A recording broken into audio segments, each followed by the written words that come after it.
क्या तुमने सुना है आकाश, उस पुराने पेड़ के बारे में? कौन सा पेड़? तुम्हें पता है न, गांव में कई पुराने पेड़ हैं। वह जो जंगल के पास है, काला बरगद।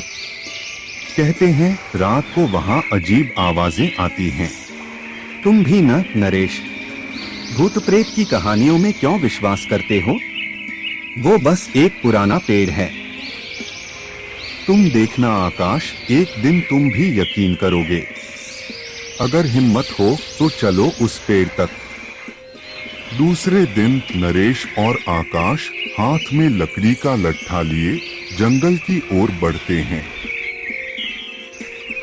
यहाँ तो बहुत घना जंगल है। तुम्हें सच में लगता है कि यहाँ कुछ है? तुम देखोगे आकाश, लेकिन तुम शांत रहना। कुछ भी अजीब देखो तो डरना नहीं। कुछ दूर जाने के बाद वे उस काले बरगद के पेड़ के पास पहुंचते हैं। पेड़ की शाखाएं ज्यों-ज्यों बढ़ती हैं, त्यों-त्यों अजीब आवाजें आने लगती हैं। क्या ये आवाजें? ये क्या हो रहा है? यह वो शक्ति है आकाश। यह पेड़ किसी खास पुरानी आत्मा से जुड़ा है। तभी पेड़ के नीचे एक छोटा सा पत्थर गिरता है।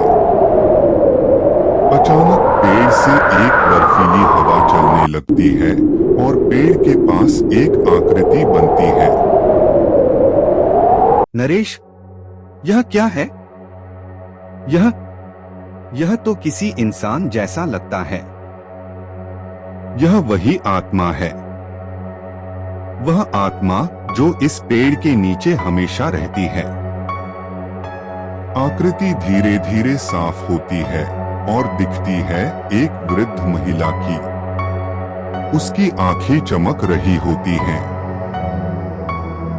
तुम दोनों ने इस जगह तक पहुंचने की हिम्मत दिखाई। अब तुमसे एक सवाल पूछती हूँ। क्या सवाल? तुम लोग ये चाहते क्या हो? इस रहस्य से दूर जाना या उसे समझने की हिम्मत रखना? नरेश एक कदम आगे बढ़ता है और गंभीरता से कहता है, हम इसे समझना चाहते हैं माँ। हम डर नहीं रहे हैं, बस यह जानना चाहते हैं कि यह सब क्या है। तो फिर सुनो, यह पेड़ कोई सामान्य पेड़ नहीं है। यह तुम्हारी चेतना का प्रतिबिंब है।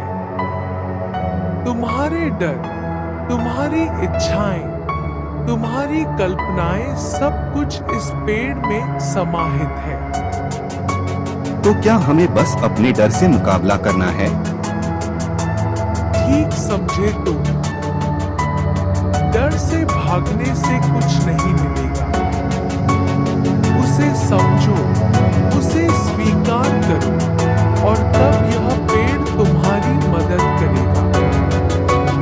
पल भर में आकृति फिर से धुंधली होती है और पेड़ की शाखाओं में समा जाती है।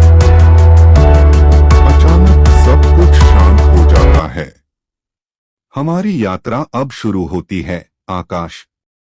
यह रहस्य हमें अपनी आत्मा से समझने की यात्रा पर ले जाएगा। दोनों धीरे धीरे गांव की ओर वापस लौटते हैं। अब उनका मन भय से नहीं, बल्कि समझ से भरा हुआ है।